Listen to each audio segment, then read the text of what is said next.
हाँ हेलो बच्चों, आइए आज के सेशन में आप सबका स्वागत है। आज के सेशन में डिस्कस करने वाले हैं बहुत ही इंपॉर्टेंट टॉपिक के बारे में। जैसा कि आपको पता है, पूरा न्यूमेरिकल डिस्कस किया जाएगा और बहुत ही अच्छा न्यूमेरिकल है। आज के सेशन में बहुत बढ़िया होने वाला है, बहुत अच्छा टॉपिक है आज का। जो भी है न्यूमेरिकल है, जो चैप्टर चल रहा था वो चैप्टर पूरी तरह से समाप्त हो चुका है और आज हम डिस्कस करेंगे पूरे न्यूमेरिकल के बारे में। न्यूमेरिकल के बारे में केवल डिस्कस करना है। तो सबसे पहले सब लोग को नमस्कार, सबको हेलो है, सब लोग को ढेर सारा प्यार। जल्द से जल्द आइए, कोई इधर उधर डाइवर्ट नहीं होगा। आज का जो सेशन है वो पूरा का पूरा न्यूमेरिकल है। आपका इस सेशन में जो एनसीईआरटी न्यूमेरिकल है वो भी रहेगा आपका, और उसके बाद एनसीईआरटी के साथ साथ आपका जो साइड की एग्जाम्पलर है, जो कि कहने का इंपॉर्टेंट जो क्वेश्चन है, कॉन्सेप्चुअल क्वेश्चन जो है वो आपको डिस्कस किए जाएंगे। बहुत अच्छे टॉपिक है। तो सब लोग को नमस्कार, सबको हेलो है, सब लोग को ढेर सारा प्यार, सब लोग को गुड इवनिंग बाबू, गुड इवनिंग। जल्द से जल्द आइए। चलिए, बहुत अच्छे। धीरेन्द्र आ गए हैं, राज गौतम आ गए हैं, भूमिका बच्ची आ गई है, और भैया दीपक जी आ गए हैं, राज भी आ गए हैं। चलिए, बहुत अच्छे।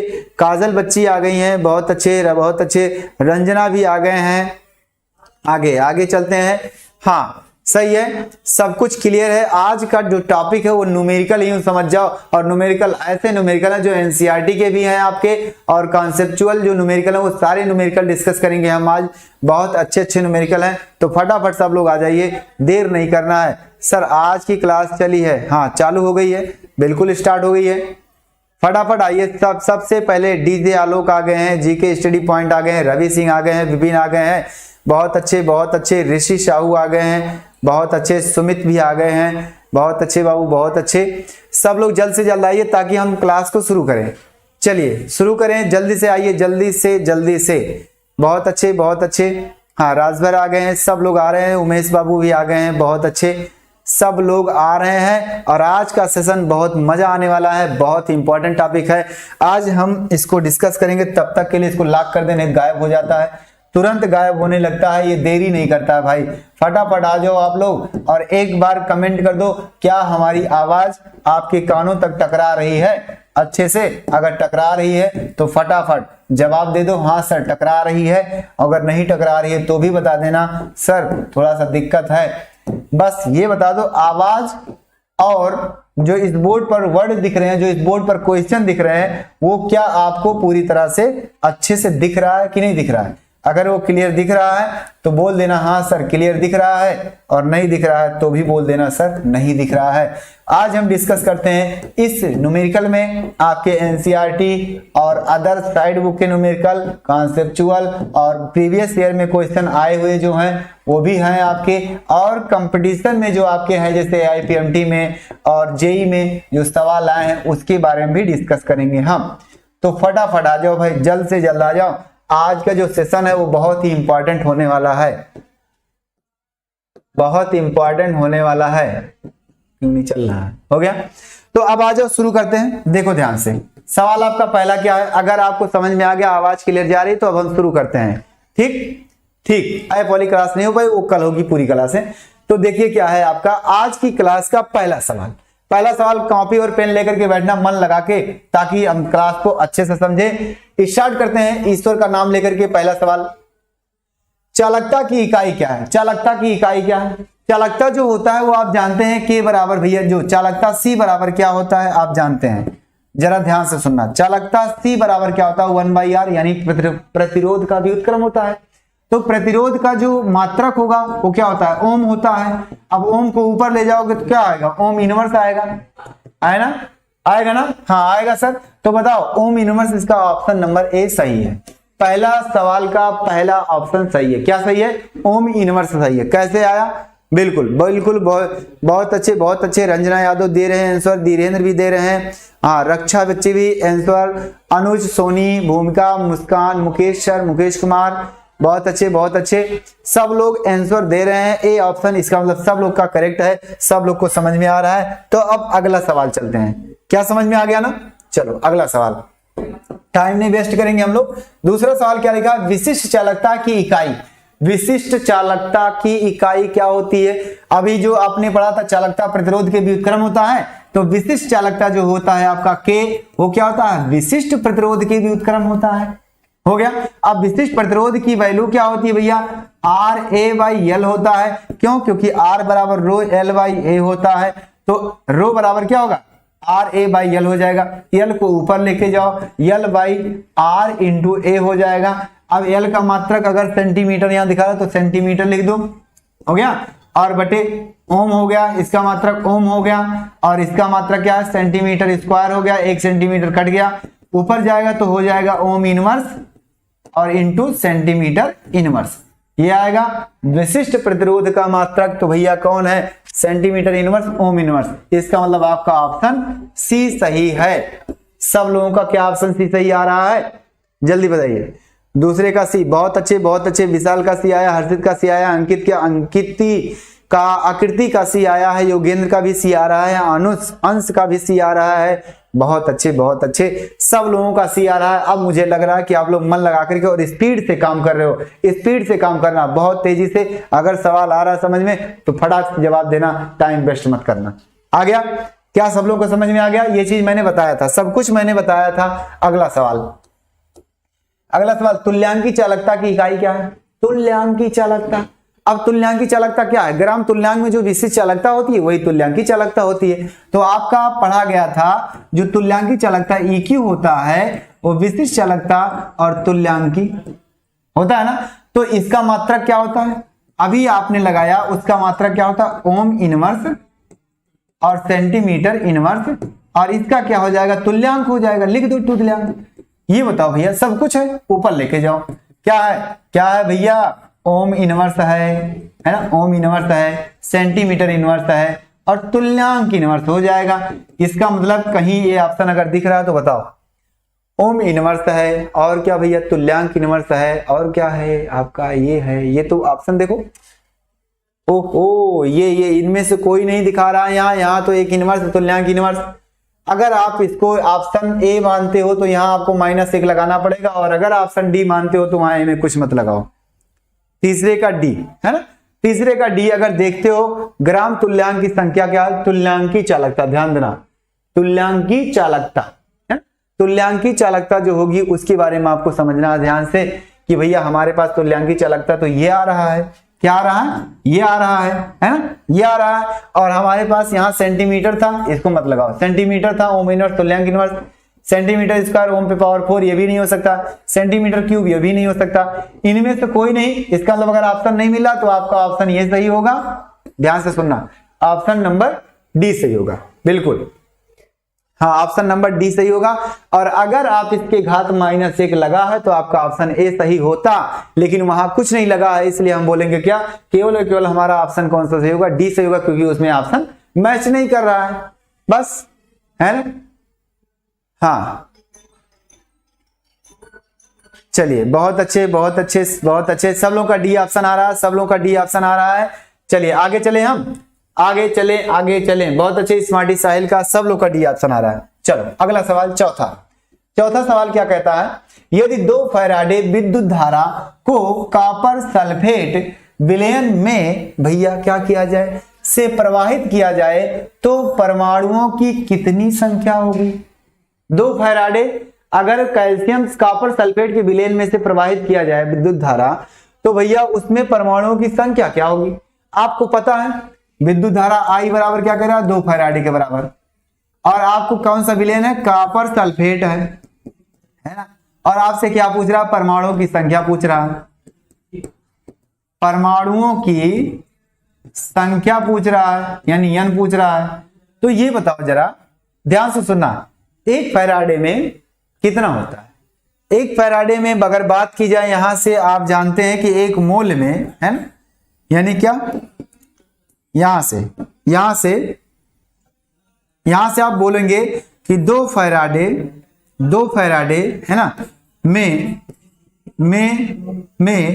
क्या परमाणुओं की संख्या अवोगाद्रो संख्या के बराबर होती है। यहां से अगर बात की जाए तो यहां से हम बात करते हैं में परमाणु की संख्या Na के बराबर होती है। आप ध्यान से समझना, होती है।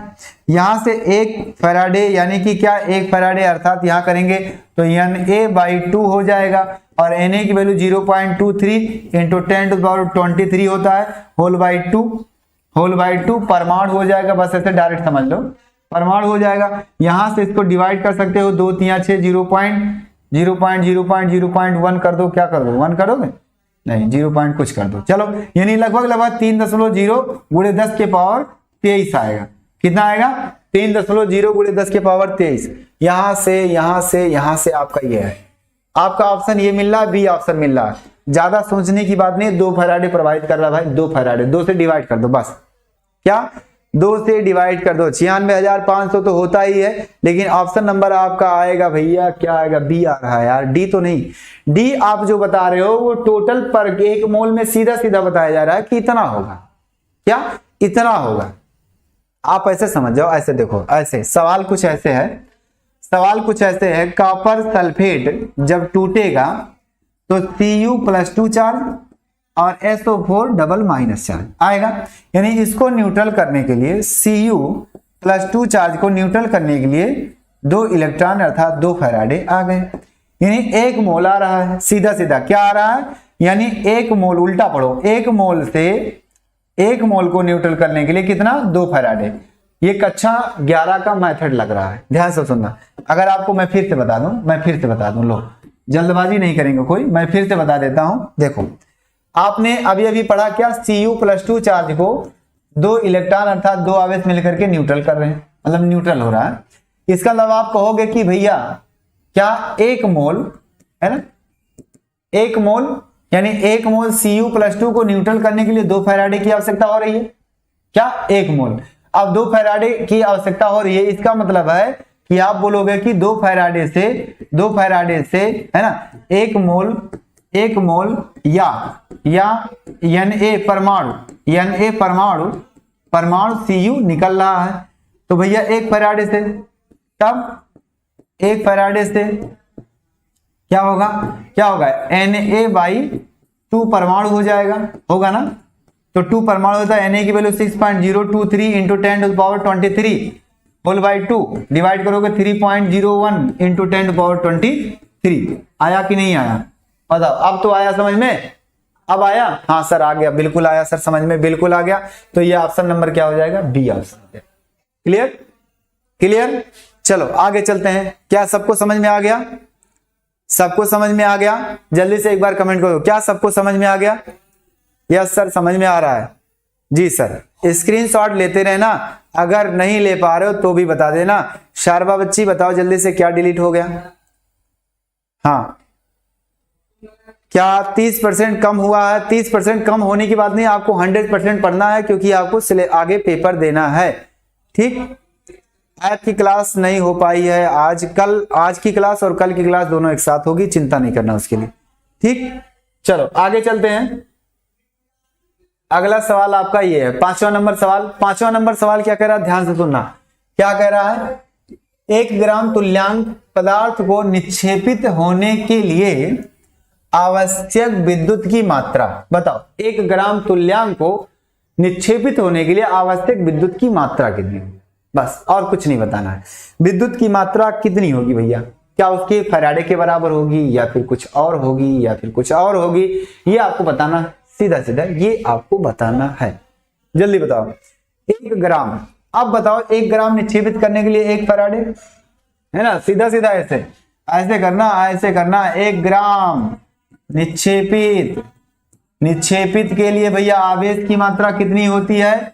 आवेश की मात्रा कितनी होगी 1 फैराडे होगी है ना 1 फैराडे होगी। तो भैया 1 ग्राम को निक्षेपित करने के 1 फैराडे या फिर ऐसे बोल सकते हो 1 ग्राम निक्षेपित करने के लिए भैया 96,500 कूलाम की मात्रा की आवश्यकता होगी। हाँ होगी क्योंकि आप जानते हैं क्या जानते हैं ZIT होता है और ZIT मतलब Z इंटू Q क्या होता है आपको पता है यानी होता है यानी कि ये हो गया 1 ग्राम तुल्यांक ये हो गया यानी E हो गया।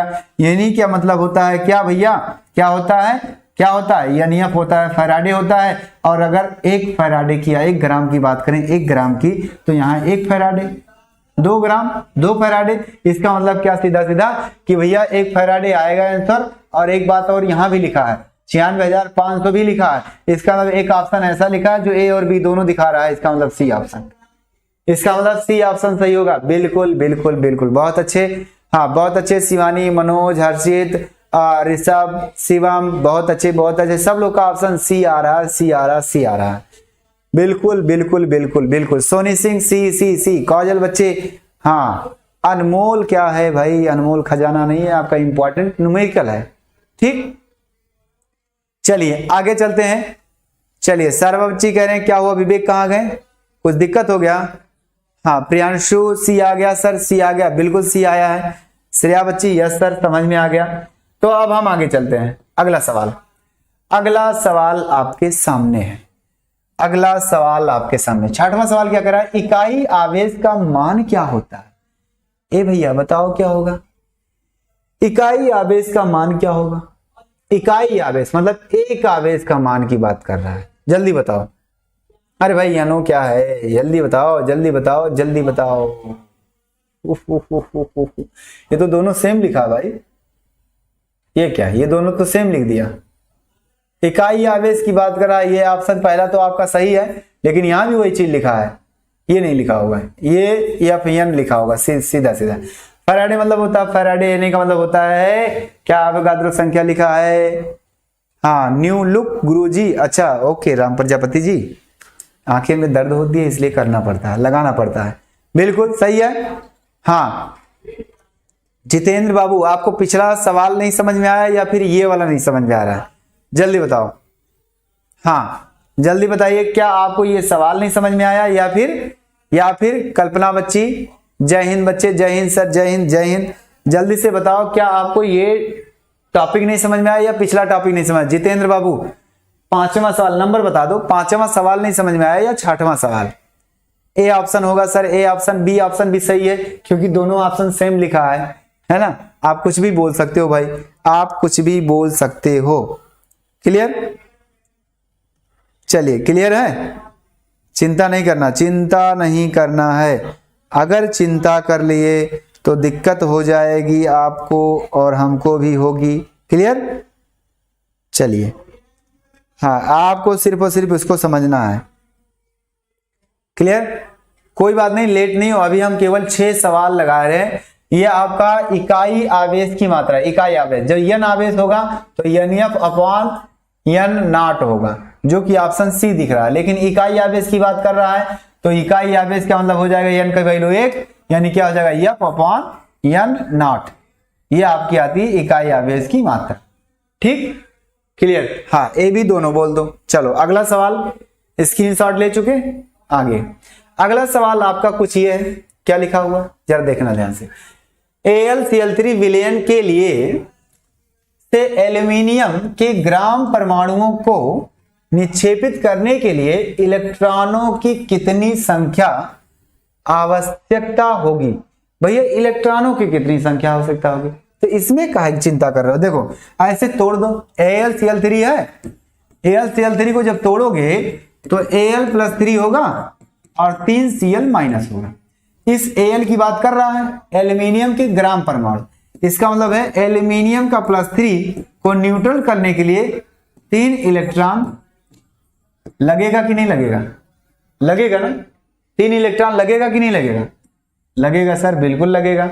इसका मतलब है भैया कि कितना आया, 3n आएगा। क्या आएगा? 3n आएगा, जो कि ऑप्शन क्या सही है, यहां 3n आएगा। कितने इलेक्ट्रॉनों की संख्या होगी, जहां n क्या है, नंबर ऑफ इलेक्ट्रॉन, सीधा सीधा 3n हो जाएगा। बिल्कुल हाँ, बिल्कुल बिल्कुल बिल्कुल बिल्कुल सही है। 3 है सही है, तीसरा सही है, स्मार्टी साहिल सही है, हर्षित सही है, और उसके बाद अंश गुप्ता सही है, सी ऑप्शन। हाँ ज्ञान सिंह कहाँ, हाँ इनका भी सही है, सी ऑप्शन। अनुज सी ऑप्शन सही है sir, Manoj Kumar C option, Shivani C option, Aakriti C option, हाँ विकास यादव सी ऑप्शन, सब लोगों का सी ऑप्शन, बहुत अच्छे। चलो इसका मतलब सब लोगों को समझ में आ रहा है, बस आपको यही टॉपिक पकड़ के रखना है कि भैया इसको तोड़ो तोड़ने के बाद इसको जोड़ो, मतलब इसको क्या करो, न्यूट्रल कर लो। ये 3 आवेश है, इसका मतलब 3 इलेक्ट्रॉन निकाला है, 3 को न्यूट्रल करना है। निक्षेपित कब होगा, जब ये न्यूट्रल होगा जाकर के राड पे चिपकेगा, इसका मतलब यही कहना चाहता है। तो इलेक्ट्रॉन लेकर के तभी तो चिपकेगा ही। तो 3 इलेक्ट्रॉन ले रहा है, जितने को निक्षेपित करा रहे हैं लेने में, वही आपका क्या होगा, सही होगा। क्लियर, आगे चलते हैं। अगला 8वां नंबर सवाल, गलित सोडियम क्लोराइड निम्नलिखित में से किसकी उपस्थिति के कारण विद्युत संचालन करता है। अब जरा बताओ क्या होगा भैया। ये सवाल कह रहा है कि गलित सोडियम क्लोराइड है ना, निम्नलिखित में से किसके कारण विद्युत का संचालन करता है। कोई कंटेनर है, उसमें सोडियम क्लोराइड क्या है, गलित है। अगर गला हुआ तो उसमें विद्युत धारा प्रवाहित हो रही है। अगर प्रवाहित हो रही है, किसके कारण हो रही है, आपको यही बताना है। सर 5वां क्वेश्चन, जितेंद्र बाबू, मैं 5वां क्वेश्चन पे आ जाता हूं। जितेंद्र बाबू कह रहे हैं सर 5वां क्वेश्चन नहीं आया, 5वां क्वेश्चन यहां है।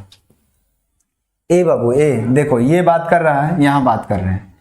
यहां आपको अगर बात की जाए, ध्यान से सुनना, आप ये सवाल जानते हैं। जितेंद्र जी कह रहे हैं सर 5वां सवाल नहीं समझ में आया, मैं फिर से बता रहा हूं। ये मत देखो, चलो ये देखो, W बराबर क्या होता है, ZIT, और IT क्या है आपका, ZQ, और Q की वैल्यू क्या होती है, एक फार्मूला आपने कक्षा 10 में पढ़ा था। Q बराबर क्या है, यानी N इलेक्ट्रॉनों पर आवेश है, और Q बराबर आपने पढ़ा था, IT भी पढ़ा था ना। तो अब की बार इस Q की जगह ये वैल्यू रखेंगे हम ऊपर वाली, यानी कि क्या हो गया, W = ZNE, E का मतलब है 1 फैराडे के इलेक्ट्रॉन पर आवेश 1 फैराडे, अर्थात ये Z का मतलब तुल्यांक है 1 हो गया, गुणे इंटू NF हो गया। यानी यहां जब ग्राम की संख्या 1 होगी तो N की संख्या क्या होगी, 1 हो जाएगी, यानी 1 ग्राम। अतः अब यहां से बोलेंगे 1 ग्राम निक्षेपित करने के लिए क्या आ रहा है, 1 फैराडे आ रहा है, 1 फैराडे आ रहा है। अब इसको मैं दूसरी भाषा में क्या लिख सकता हूं, 1 ग्राम निक्षेपित करने के लिए, है ना, निक्षेपित करने के लिए भैया आपका क्या आ जाएगा, 96,500 कूलाम आएगा कि नहीं आएगा, आएगा, 96,500 कूलाम आएगा। इसका मतलब दोनों आ रहा है, F भी दिख रहा है और 96,500 भी दिख रहा है। एक ऑप्शन ऐसा दिख रहा है जो दोनों ऑप्शन को एक साथ लिखा है, क्योंकि हम 2 ऑप्शन तो लगा नहीं सकते, एक ऑप्शन लगाएंगे तो एक ऑप्शन ऐसा दिख रहा है जो दोनों ऑप्शन को एक साथ लिखा है, इसलिए हमारा क्या होगा, आपका ऑप्शन सी सही होगा। क्या जितेंद्र बाबू आपको अब समझ में आया, जल्दी बताइए, क्या आपको समझ में आया। हाँ चलिए, शुक्रिया बाबू आपका, राम प्रजापति जी, आप लोग की मेहनत है, आप लोगों का प्यार है, जो हम लोग इतनी ज्यादा मेहनत कर रहे हैं सारी चीजें और आप लोगों से करवा रहे हैं। बस आप लोगों का प्यार ऐसे ही बना रहे, है ना, ऐसे ही बना रहे कि आप लोग मन से पढ़ रहे हैं, दिल से पढ़ रहे हैं, एक दिल से दिल मिल गया है इसलिए आप पढ़ रहे हैं। तो यकीनन लास्ट तक हम लोग रहेंगे और तब तक नहीं छोड़ेंगे जब तक आप कामयाब नहीं हो जाएंगे। क्लियर, चलिए सही है, आगे हम चलते हैं। अगर स्मार्टी बाबू आपको समझ में आ गया, स्मार्टी कह रहे हैं, जितेंद्र बाबू अगर आपको समझ में आ गया तो फिर अगला सवाल आपका खुल गया। सवाल इसका ऑप्शन क्या होगा, बताओ जल्दी से, इसका ऑप्शन क्या होगा सही से। कुछ लोग ए ऑप्शन बता रहे हैं, चलिए देखते हैं ए ऑप्शन आ रहा क्या आ रहा है। ये मुक्त इलेक्ट्रॉनों के कारण, मुक्त अणुओं के कारण, मुक्त आयनों के कारण, क्या है भैया इसके कारण। ओहो, आपने तो सही पकड़ा, आपने सही पकड़ा। अगर हमारे पास ये इलेक्ट्रोड है, ये इलेक्ट्रोड है और इसमें अगर विद्युत धारा प्रवाहित हो रही है तो भैया विद्युत धारा कभी भी प्रवाहित होती है तो क्या होती है, इलेक्ट्रॉन के कारण होती है। इसका इलेक्ट्रॉन निकला घूम रहा है फालतू की तरह, ये इलेक्ट्रॉन अगर इधर जाएगा भागकर तो धारा क्या होगी, इधर आएगी, मतलब इलेक्ट्रॉन इधर आएगा क्योंकि ये निगेटिव चार्ज है। धारा तब इधर से क्या होगी, इधर जाएगी, आई। इसका मतलब है कभी भी धारा प्रवाहित होती है तो भैया इलेक्ट्रॉन के विपरीत दिशा में होता है। इसका मतलब कभी भी होगा तो क्या होगा, इसी के कारण होगा। अब वो चाहे जो हो, किसके कारण होगा, इलेक्ट्रॉन यानी मुक्त इलेक्ट्रॉनों के कारण। जब ये टूटेगा तो इलेक्ट्रॉन निकालेगा, क्योंकि आपको पता है कि Na जो हमारा है वो क्या करता है, Na+, इसका मतलब इलेक्ट्रॉन दे दिया। अब यही इलेक्ट्रॉन जो फालतू है आवारा की तरह घूमता रहेगा, ये जाएगा इधर उधर, और जब जाएगा तो उसके विपरीत क्या होगा, उसके विपरीत आपका विद्युत धारा प्रवाहित हो जाएगी। इसका मतलब धारा अगर बह रही है तो भैया किसके कारण हो रही है, इलेक्ट्रॉन के कारण। ओ आएगा, बिल्कुल जियाउल हक अंसारी आ गए, बहुत अच्छे, बहुत अच्छे। चलिए अगला सवाल समझ में आ गया, स्क्रीनशॉट ले लिए, तो फिर हम आगे बढ़ते हैं। आगे हम बढ़ रहे हैं, जल्दी जल्दी जल्दी जल्दी। चलिए, पहली बार पढ़ रहा हूं सर, समझ में आ रहा है? बाबू बाबू बाबू बाबू कौन है, कौन है पहली बार? पहली बार कोई आया है, उनको जरा ध्यान से हम देख लें, एक बार उनको देख लें। तूफानी रोहित आ रहे हैं, समझ में आ रहा है सर, तभी। अच्छा, पहली बार आप पिछली वीडियो जाकर के देख सकते हैं, ऐसी बात नहीं है। इस चैप्टर को जो मैंने पढ़ाया है, आप खुद ब खुद बिना कुछ कहे कहोगे सर जी आ रहा सवाल मुझे। चलो, जो लोग पढ़े हैं, अब आपका यहां सवाल आता है लिखने वाला। क्या आता है? लिखने वाले सवाल जो हैं वो देखो क्या है आपके। अब बताओ ये सवाल आप कैसे करोगे? क्या लिखा है, क्या लिखा है, आपको ध्यान से सुनना है। क्या लिखा है? हाँ, क्या लिखा है? चालकता जल से आप क्या समझते हो? चालकता जल से आप क्या समझते हो? क्या कह रहा है? चालकता जल से आप क्या समझते हो? तो किसी भी विलेन का चालकता मापने के लिए क्या करते हैं आप? शुद्ध जल का इस्तेमाल करते हैं। ध्यान से सुनना, किसी भी विलेन की चालकता मापने के लिए शुद्ध जल का इस्तेमाल किया जाता है, अतः वही जल जो है चालकता जल है। ठीक, बस बताओ समझ में आया कि नहीं आया? बताओ समझ में आया कि नहीं? लिखना पड़ेगा या फिर समझ जाओगे? बताओ जल्दी से। चलिए चलिए, जल्दी से जल्दी से जल्दी से जल्दी से। क्या आपको ये सवाल लिखना पड़ेगा थ्योरी, या फिर समझ गए जैसा मैं बोल रहा हूं? देखो, चालकता जल का मतलब होता है किसी भी विलेन की चालकता या किसी सेल की चालकता मापने के लिए शुद्ध जल का इस्तेमाल किया जाता है। क्या? शुद्ध जल का इस्तेमाल किया जाता है या शुद्ध जल का प्रयोग किया जाता है, अतः उसी जल को चालकता जल कहते हैं। बस, है ना? आप प्लेलिस्ट बनी हुई है, तूफानी बाबू प्लेलिस्ट बन गया है, आप वहां जाकर के पिछली वीडियो देख सकते हैं, सारा वीडियो अपलोड है, वहां आप देख सकते हैं जाकर के। बिल्कुल। ये बताइए, थ्योरी लिखनी पड़ेगी या लिख लोगे? मैं बोल रहा हूं, 2-3 बार बोल रहा हूं, चलो लिखो, साथ ही साथ लिख लेना। लिखना ऐसे कि किसी भी सेल का चालकता मापने के लिए शुद्ध जल का प्रयोग किया जाता है, अतः उसी जल को चालकता जल कहते हैं। बस, है ना? बस यही तो बात है, और कुछ नहीं है। आया समझ में? आया समझ में? समझ में आ गए? समझ गए सर? बिल्कुल समझ गए तो लिख लेना, अपनी भाषा में लिख लेना। Sir please repeat. हाँ, मैं रिपीट कर रहा हूं।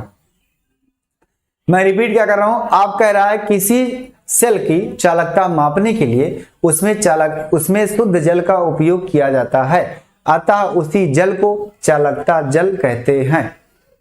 क्लियर हो गया?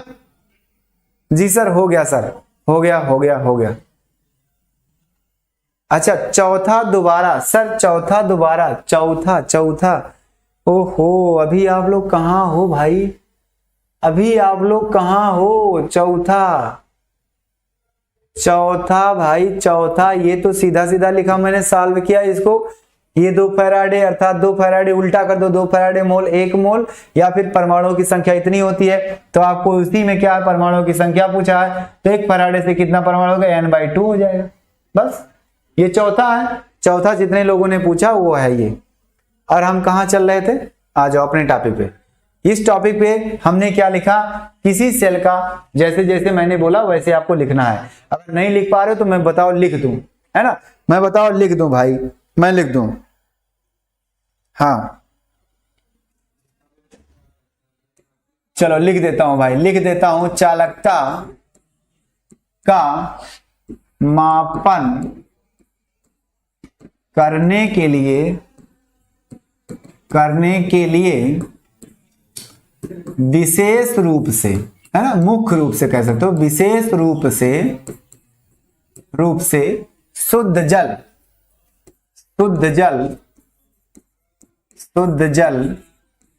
का प्रयोग किया जाता है।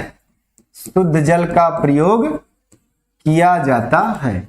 ध्यान से सुनना, किया जाता है। अतः इसी जल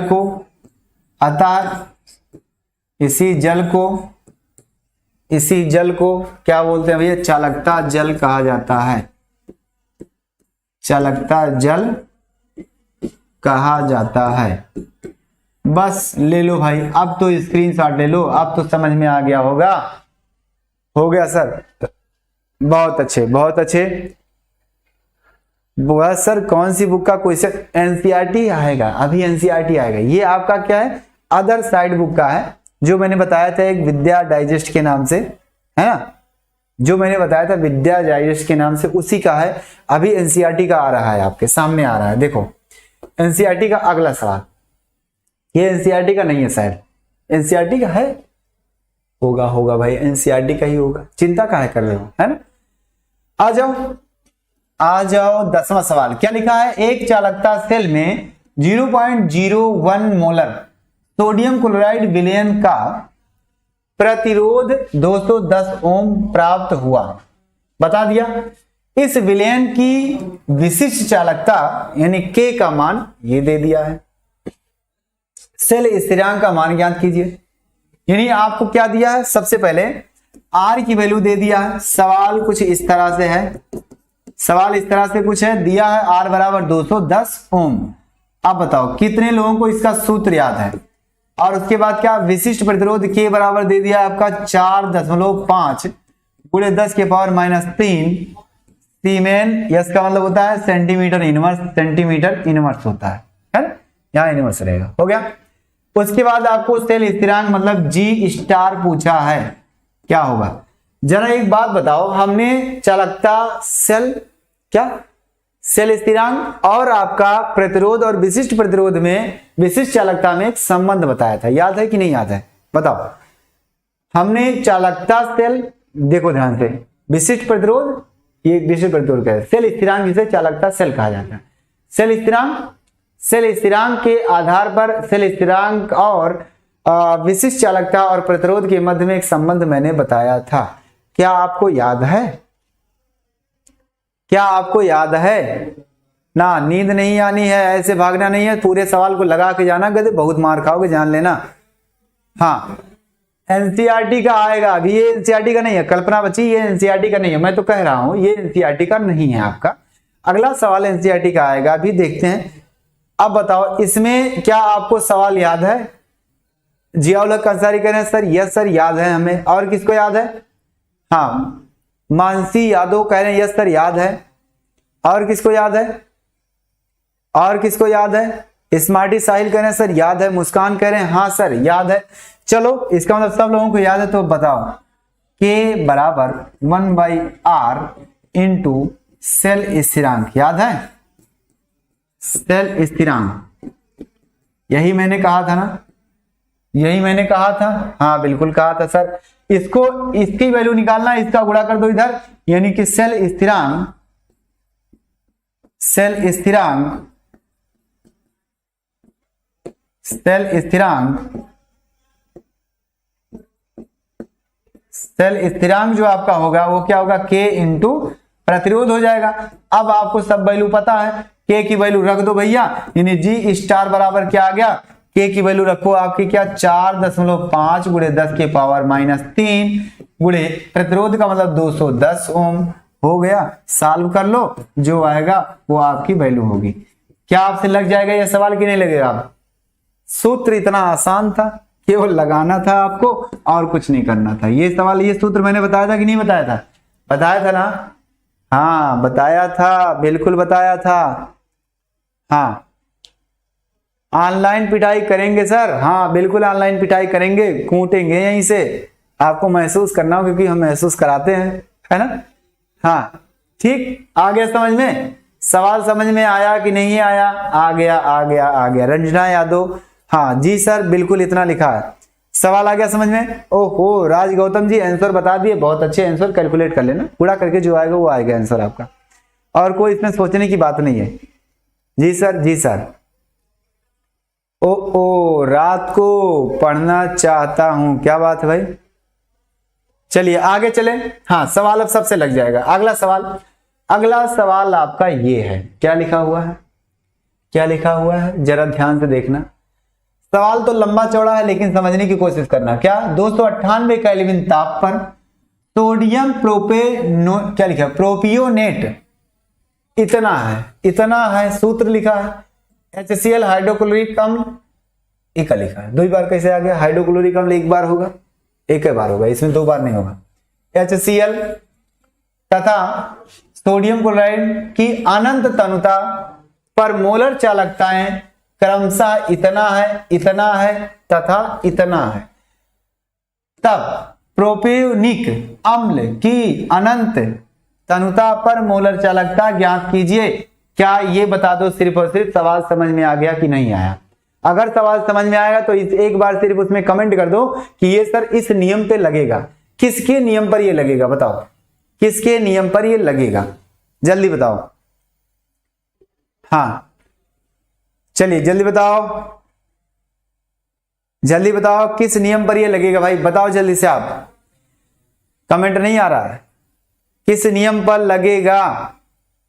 अच्छा सर साइड हो जाए, ओहो मैं ध्यान नहीं दिया, चलो हो जाएंगे अब की बार। बता दो सवाल समझ में आ गया है कि नहीं आया? अगर सवाल नहीं समझ में आया तो मैं फिर से बता रहा हूं सवाल क्या कह रहा है। सवाल ये कह रहा है कि आपका जो क्या लिखा 298 केल्विन ताप पर सोडियम प्रोपियोनिक अम्ल, यानी सोडियम प्रोपियोनियोट या जैसे सोडियम एसीटेट होता है वैसे प्रोपेनिएट होता है, सीधा सीधा सोडियम प्रोपियो क्या है नेट, ये दिया है, हाइड्रोक्लोरिक अम्ल दिया है और सोडियम क्लोराइड दिया है। इन सब की अनंत तनुता पर मोलर चालकताएं हैं। उसके बाद कह रहा है कि प्रोपेनोइक अम्ल की बात बताना है बस, यानी कि किसकी कहता है, प्रोपियोनिक अम्ल की मोलर चालकता ज्ञात करनी है। तो बताओ अब सवाल आया कि नहीं आया? अच्छा नहीं आया, मैं फिर से बता रहा हूं। सवाल ये कह रहा है, अच्छा मैं लिख दूं?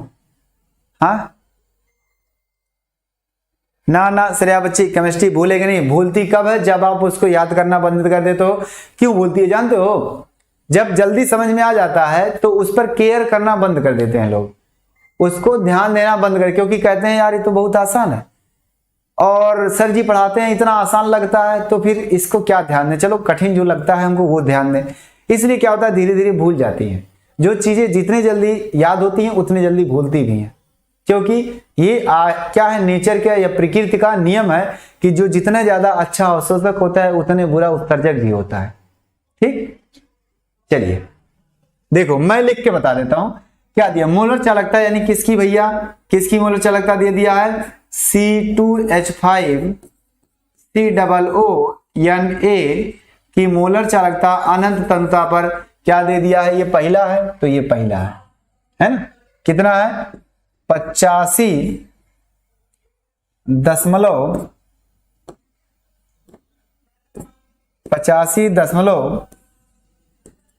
कितना 9 है ना, 9 ओम इनवर्स मात्रक के साथ, ohm inverse centimetre square mole inverse हो गया। उसके बाद दूसरा क्या दिया है? मोलर चालकता अनंत तनुता पर किसका? HCl का। अब तो बता दो किस नियम पे लगेगा भाई? दूसरा ये है तो दूसरा ये है 426.1 ओम इनवर्स सेंटीमीटर स्क्वायर और मोल इनवर्स, ये हो गया। तीसरा क्या दिया है? अनंत तनुता पर सोडियम क्लोराइड की मोलर चालकता अगर दिया है तो क्या हो जाएगा भैया? ये क्या हो जाएगा आपका? तीसरा यहां है 126 है ना ओम इनवर्स। अब तो बता दो किस नियम पर लगेगा? Centimetre square mole inverse. क्या आपको समझ में आ गया? अब बताओ क्या लगेगा और क्या पूछा है जानते हो? आपको पूछा है, आपसे पूछा है मोलर चालकता अनंत तनुता पर C2H5 COOH की, यानी प्रोपेनोइक अम्ल, प्रोपेनोइक अम्ल बराबर साइन ऑफ क्वेश्चन मार्क। अब बताओ किस नियम पर लगेगा ये? ओहो स्मार्टी साहिल ने लिख दिया कुलराउस के नियम पर लगेगा। बिल्कुल सही कहा आपने। कुलराउस का नियम क्या कहता है? किसी वैद्युत अपघट की अनंत तनुता पर मोलर चालकताएं जो होती है उसके आयनों के मोलर चालकताओं के योग के बराबर होती है। तो इसमें अगर देखा जाए, इसमें देखा जाए तो इसकी मोलर चालकता क्या होगी? इसकी मोलर चालकता क्या होगी? इसकी मोलर चालकता अनंत तनुता पर क्या होगा? C2H5 COO माइनस है ना और प्लस मोलर चालकता H प्लस की। हो गया। अगर ये हो गया तो फिर बात किस बात की? इसका मतलब है कि हमें कुछ ऐसा संबंध बनाना है और इसका एग्जांपल मैंने एक दिया भी था, लगवाया था। इसका संबंध कुछ ऐसे बताना है कि ये दोनों एक साथ आ जाए। अगर इसको तोड़ोगे तो इसमें से आएगा एसीटेट आयन इसको तोड़ोगे तो इसमें से आएगा H प्लस। इन दोनों को अगर जोड़ दिया जाए और इसको घटा दिया जाए तो बताओ सिर्फ और सिर्फ यही और यही बचेगा ना। हाँ बचेगा। अगर इसको जोड़ोगे तो ये दोनों प्लस में आएगा, लेकिन इसको घटाओगे तो ये दोनों माइनस में होगा। NaCl कैंसिल आउट हो जाएगा, बचेगा H और बचेगा ये, बचेगा ना। हाँ बचेगा। तो आप ऐसे समीकरण नंबर 1, समीकरण नंबर 2 और समीकरण नंबर 3, यहां से हम क्या कर सकते हैं, यहां से हम ऐसे लिखेंगे समीकरण 1 प्लस 2 माइनस 3, यानी कि आप समीकरण 1 2 को जोड़ो और तीसरे को घटा दो। तीसरे को घटाओगे तो अनंत तन्यता पर मोलर चालकता जो आएगी वो सिर्फ और सिर्फ आपकी आएगी प्रोपेनोइक अम्ल आ जाएगा। बस प्रोपेनोइक अम्ल आ जाएगा इक्वल टू, ये दोनों जोड़ो तो इधर हमने जोड़ा इधर हमने जोड़ा तो इधर वाली क्या हो जाएगी भैया, इधर वाला हो जाएगा आपका 85.9 और फिर प्लस ये हो जाएगा 426.1 और फिर माइनस कर दो, माइनस लास्ट वाला 126। बताओ सवाल समझ में आया कि नहीं आया? इसका मैंने एग्जाम्पल दिया था। सवाल समझ में आया कि नहीं आया? सवाल समझ में आया कि नहीं आया? जल्दी बताइए। यस सर आ गया सर। अरविंद हाँ आगे। हर्षित 386। ओहो आंसर बता रहे हैं। चलिए 386 बताने। कोलराउस का नियम लगेगा सर। आ गया सर, बिल्कुल बहुत अच्छे, आ गया सर। समझ में आ गया सवाल? अगर तो आ गया तो फिर आगे बढ़ें। सर आ गया सवाल समझ में। आदर्श आइडियल कोलराउस का नियम से हाँ किसी विद्युत अपघट की, आप तो थ्योरी लिख डालते हो पूरी, वाह भाई वाह।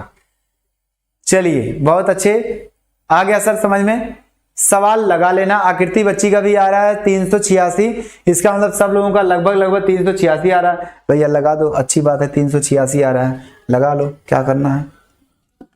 386 आ रहा है, देख लेते हैं। 010 है ना, और 6 6 12 के 2, और ये क्या हो जाएगा 2 8 2 10 से 11 और ये हो जाएगा 4। यहां से कितना आ गया भैया, कितना आ गया? मैं ज्यादा लिख दिया क्या? सही बात है भाई, 4 1 5 होता है। यहां से मैं देखो घटाना क्या कर दिया, 4 1 512 हो गया। ए भाई आप तो गड़बड़ कर रहे हो, 512 आ रहा है ना। यहां से 9 1 10 0 1 6 और 5 11 1 12 के 2 हाथ लगे 1 2 8 10 1 11 के 1 4 1 5 512 आ रहा है और माइनस 126। घटाओ गधों, कितना आएगा? 512 और 126 क्या आएगा? 86 आएगा लग रहा है। बताओ कितना आ गया? 0 0 से 10 10 से 8 2 और यहाँ 4 1 5 3 386। इसका मतलब है सभी बच्चों का 386 आ रहा है। सही है, सभी बच्चों का 386 आ रहा है। 386 आंसर आ रहा है, करेक्ट है। क्लियर? अब हम आगे चलें। हाँ सर आ गया समझ में। स्क्रीनशॉट ले लो, स्क्रीनशॉट ले लो, आराम से सवाल को पढ़ो और आराम से सवाल को लगाना शुरू कर दो। हो गया? हो गया? ठीक, चलो आगे चलते हैं। अब ये सवाल आपका है एनसीईआरटी का। यहां से देखो नंबर 1 फिर चालू हो गया। ये सवाल आपका है एनसीईआरटी का। एनसीईआरटी का सवाल है, जरा ध्यान से देखना और ध्यान से समझ के बताना कि ये सवाल आपको मिला कि नहीं मिला। ये सवाल एनसीईआरटी का है। किसका है? एनसीईआरटी। एनसीईआरटी, एनसीईआरटी हो गया। एनसीईआरटी है, एनसीईआरटी हो गया। नीचे दिए गए मानक इलेक्ट्रोड विभवों के आधार पर धातुओं को उनकी बढ़ती हुई अपचायक क्षमता के क्रम में व्यवस्थित कीजिए। जरा अब बताओ, अपचायक क्षमता के क्रम में व्यवस्थित करना। तो अपचायक क्षमता और मानक इलेक्ट्रोड विभव जो दिया था उससे संबंध क्या बताया था मैंने कहा था कि जब किसी मानक इलेक्ट्रोड विभव यानी किसी धातु का मानक इलेक्ट्रोड विभव जितना ही ज्यादा निगेटिव होगा वह उतना ही ज्यादा क्रियाशील होगा, वह उतना ही ज्यादा अपचायक होगा, प्रबल अपचायक होगा। इसका मतलब है कि जितना ही ज्यादा क्या होगा, निगेटिव होगा, वह उतना ही ज्यादा प्रबल होगा। तो सबसे पहले कौन आएगा भैया? सबसे ज्यादा निगेटिव कौन है? इसका -2.93, इसका माइनस में 2.37, ये प्लस में है, ये भी प्लस में है, ये माइनस में। इसका मतलब सबसे ज्यादा पोटेशियम का है। तो आ गया पोटेशियम। हो गया? बढ़ते क्रम में कहा है तो बढ़ते क्रम का मतलब उल्टा लिखो, यहां से लिखो, पोटेशियम लिखो, उसके बाद लेस देन पीछे क्या आएगा, इसका नंबर आएगा मैग्नीस, मतलब मैग्नीशियम आएगा। फिर किसका नंबर आएगा, माइनस वाला क्रोमियम आएगा। फिर किसका नंबर आएगा, ये इससे कम है, ये कम है, इसका मतलब ये इससे कम है तो ये ज्यादा अपचायक होगा, तो कौन आएगा, पारा आएगा, मरकरी आएगा। उसके बाद लास्ट में कौन आएगा, सिल्वर आएगा। बताओ ये आपको समझ में आया कि नहीं आया? एक लाइन का सवाल था, ये एनसीईआरटी का सवाल है, ये एनसीईआरटी का सवाल है। समझ में आया? क्या आपको ये सवाल समझ में आया? जल्दी बताओ, क्या आपको ये सवाल समझ में आ गया? अगर आ गया हो तो जल्दी बताओ, हम आगे बढ़ें। जल्दी बताइए, स्क्रीनशॉट ले लो। जो मैंने थ्योरी बताया था, इसलिए मैं चिल्ला चिल्ला के उस टाइम बता रहा था कि आपको इस तरह के सवाल मिलेंगे, आपको पकड़ के रखना, ये मत सवाल समझना कि इस पर और सवाल नहीं बन सकते, और बनेगा। देखो और सवाल क्या बनेगा, आ गया? चलिए क्लियर है सर, क्लियर है, क्लियर है। ये बताओ अगला सवाल इस पर क्या बनेगा। अगला सवाल जानते हो क्या बनता है, क्रियाशीलता का क्रम। क्रियाशीलता का बढ़ता हुआ क्रम यही होगा, क्योंकि मैंने बताया था कि मानक अपचयन विभव, क्या मानक अपचयन विभव निगेटिव में ध्यान देना, जितना ही ज्यादा होगा उतना ही ज्यादा क्या होगा, अपचायक होगा, अपचायक होगा, उतना ही ज्यादा अपचायक होगा, है ना, और क्रियाशील होगा, क्रियाशील होगा यानी क्रियाशीलता बढ़ेगा, और इसके उल्टे में क्या होगा, ऑक्सीकारक होगा, है ना, ऑक्सीकारक। ऑक्सीकारक क्या हो जाएगा, लो हो जाएगा, क्योंकि अपचायक के उल्टे में होगा। क्लियर? जल्दी बताइए। हाँ स्क्रीनशॉट ले लो, स्क्रीनशॉट ले लो, अब ले लो स्क्रीनशॉट। चलो यस सर, क्लियर है सर, हाँ चलिए, यस सर क्लियर है सर, हाँ चलिए चलिए सही है, समझ में आ गया सबको? क्या ये सवाल समझ में आया कि नहीं आया? आज 12 की क्लास ये है, सिर्फ केमिस्ट्री की क्लास 12 की है, मैथ की 12 की क्लास आज नहीं है, इसके लिए आप बेफिक्र रहिए। हो गया सर? कितना चैप्टर पढ़ाएं? प्रियांशु बच्चू आपका अभी ये चैप्टर जो है तीसरा चैप्टर है, यानी 3 चैप्टर आपके क्लियर हो जाएंगे अगर आज न्यूमेरिकल आप लगा लेंगे पूरा। क्लियर? चलिए वर्तिका बच्ची अभी भी आए हैं, कोई बात नहीं। सवाल देखिए अगला सा, ये एनसीईआरटी का सवाल है। आगे सवाल समझ में आ गया ना? अगर आ गया तो हो गया। क्रियाशीलता का घटता क्रम, घटता क्रम इसी को उल्टा कर दो, है ना। ये अपचायक का बढ़ता हुआ क्रम है, और आपका क्या है, ये अपचायक का ध्यान से सुनना। अपचायक माने ऑक्सीकरण होता है, अपचायक यानी ऑक्सीकरण लिख दो यहां से, ऑक्सीकरण। ये क्या है, इसका बढ़ता हुआ क्रम है, और यही क्या है, क्रियाशीलता का भी बढ़ता हुआ क्रम है, क्योंकि जो जितना ही ज्यादा अपचायक होगा उतना ज्यादा क्रिया ऑक्सीकृत होगा, यानी इलेक्ट्रॉन को निकाल करके ऑक्सीकरण संख्या जल्दी से बढ़ा लेगा, तो वो क्या होगा, क्रियाशील होगा, वो उतने जल्दी क्रियाशील होगा, क्रिया कर लेगा। क्रियाशीलता का क्रम यही है, ध्यान से सुनना, और कुछ नहीं। समझ में आया? मैं उस टाइम बताया था भाई, चिल्ला चिल्ला के बताया था, सब कुछ बताया था। आ जाओ। यस सर क्लियर है, चलिए बहुत अच्छे, क्लियर है, आगे चलते हैं। हाँ अब मिलेंगे आपके कॉन्सेप्चुअल क्वेश्चन, ये मत सोचना कि रटा रटाया सब कुछ होना जरूरी है, ये भी आपका एनसीईआरटी का, मतलब इधर जो भी सवाल आपके हैं वो सब एनसीईआरटी के हैं, एनसीईआरटी के हैं, आप इसको नोट करो। क्लियर? यहां से क्या लिखा हो, दूसरा सवाल, घड़ियों एवं अन्य युक्तियों में अत्यधिक उपयोग में आने वाली बटन सेलों में निम्नलिखित अभिक्रिया होती है। वो अभिक्रिया कौन सी है? ये है जिंक है, सिल्वर ऑक्साइड के साथ क्रिया किया जलीय माध्यम में, वो क्या बनाया, जिंक आयन बनाया, सिल्वर अवक्षेपित हो गया और हाइड्रोक्साइड आयन निकल गया। इसमें पूछ रहा है इस अभिक्रिया के लिए आपको डेल आर जी नॉट बताना है, गिब्स मुक्त ऊर्जा बताना है, और अभिक्रिया का मानक सेल विभव बताना है। जल्दी बताओ अब कैसे कैसे लगेगा। ध्यान से देखो, सबसे पहले हम निकालेंगे क्या, सबसे पहले इस अभिक्रिया से हम इलेक्ट्रॉन का स्थानांतरण देख लेंगे। कितना इलेक्ट्रॉन स्थानांतरित हो रहा है, 2 इलेक्ट्रॉन है ना, क्योंकि 2 आवेश है, वहां 2 माइनस है, 2 इलेक्ट्रॉन स्थानांतरित हो रहा है, यानी n की वैल्यू क्या होगी, 2 होगी। पहले ये लिख लो, हो गया। अब आपको सबसे पहले क्या लिखना है, ई नॉट सेल निकालना है। क्या निकालना है, ई नॉट सेल। आप जानते हैं ई कैथोड माइनस ई एनोड होता है ना, ई कैथोड माइनस ई एनोड होता है। अब कैथोड कौन है, जरा 1 मिनट के लिए सोचना, कैथोड कौन है। इसकी ऑक्सीकरण संख्या यहां कितनी है, जिंक की कितनी है, x मान लो 2x, ये हो गया -2, उधर जाएगा +2, 2 1 2 यानी +1 आएगा।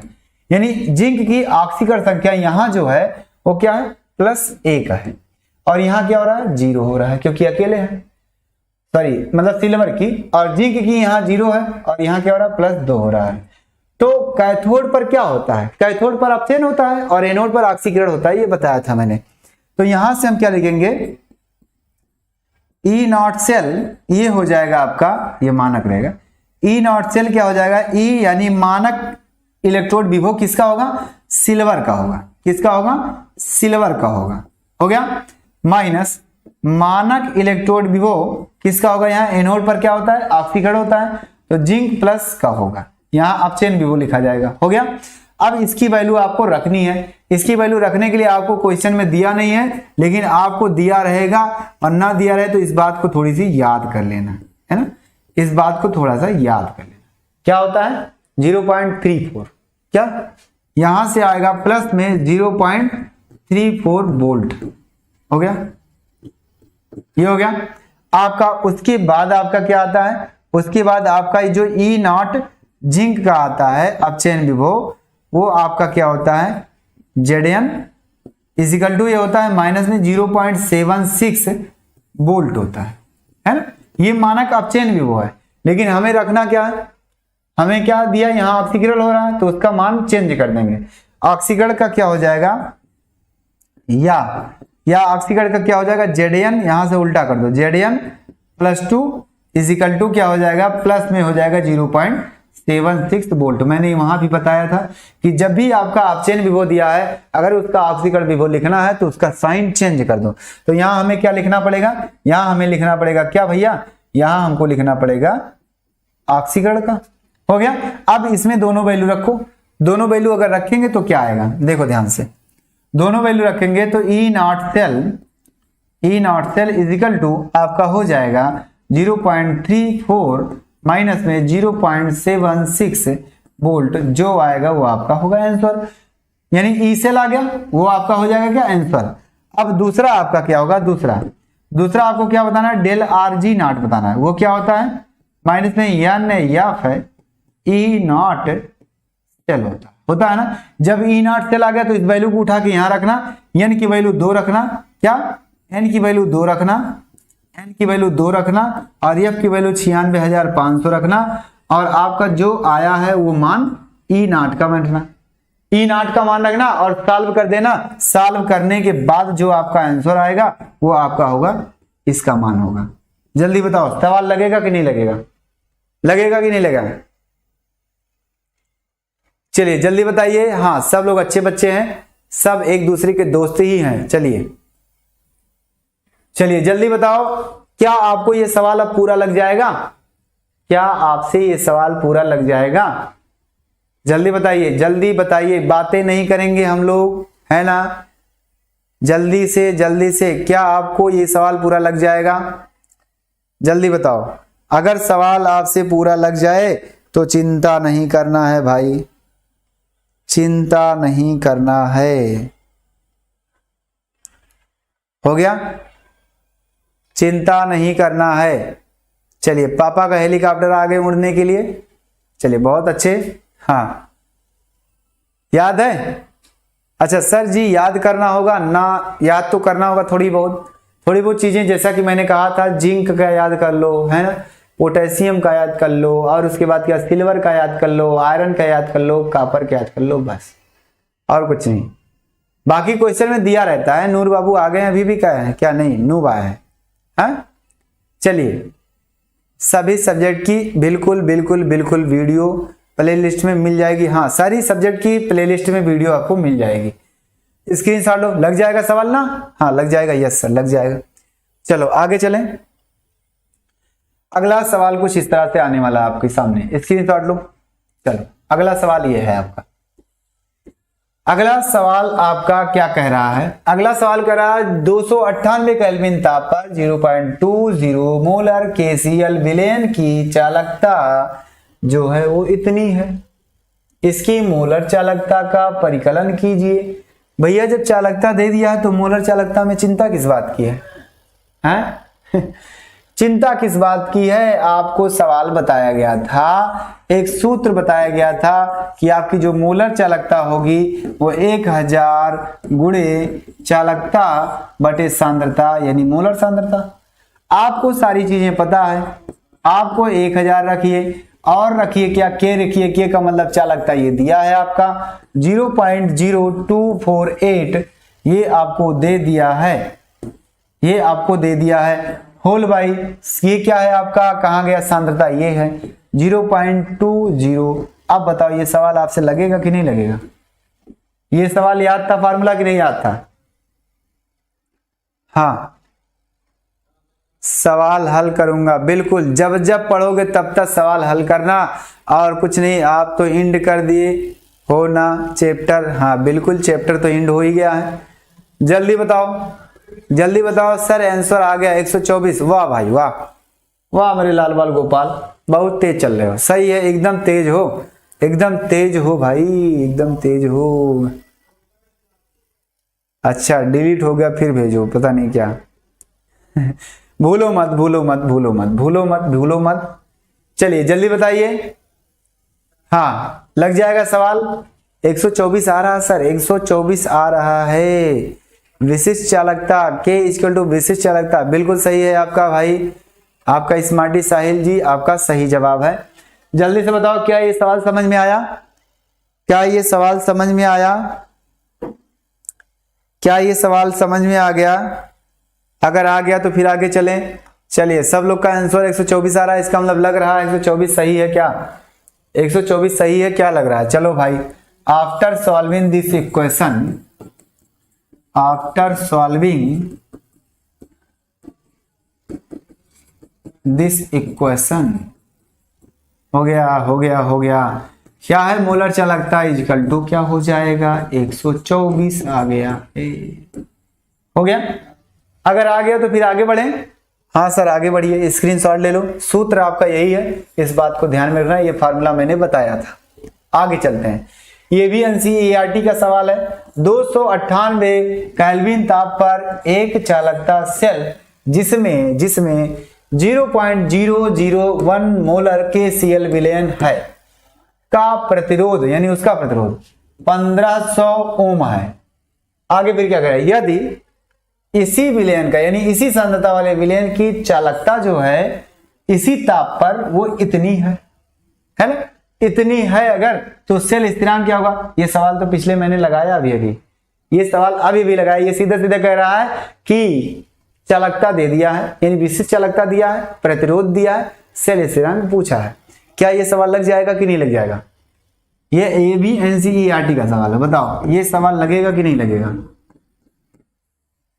क्या ये सवाल लगेगा कि नहीं लगेगा? क्या ये सवाल लग जाएगा कि नहीं लग जाएगा? जल्दी बताइए जल्दी बताइए। सबका आंसर 24 आ रहा है, मुझे पता है कि आप लोग लगा ले गए हो और संख्या अचानक गायब हो गई, कहाँ चले गए बताओ जल्दी से। बंद कर दें क्या सवाल है? बंद कर दें क्या? एक बार कमेंट कर दो कि हाँ सर बंद कर दीजिए, ठीक, तो हम सवाल लगाना बंद कर देंगे। लेकिन अगर कोई बच्चा कहा, एक बच्चे अगर कहेंगे सर लगाइए सवाल हम पढ़ेंगे, तो हम पढ़ाएंगे, ठीक। जल्दी से आ जाएगा सवाल कि नहीं आएगा बताओ। 125 से डायरेक्ट नीचे आ गए हैं, आधे बच्चे हो गए। ऐसा लग रहा है ना कि कसम से आप लोगों को एकदम पूरी तरह से आ ही रहा है। जब आ रहा है तो मत टाइम वेस्ट करो ना, मस्त रहो, बैठो, जाओ, घूमो, खाओ, टहलो, हैं?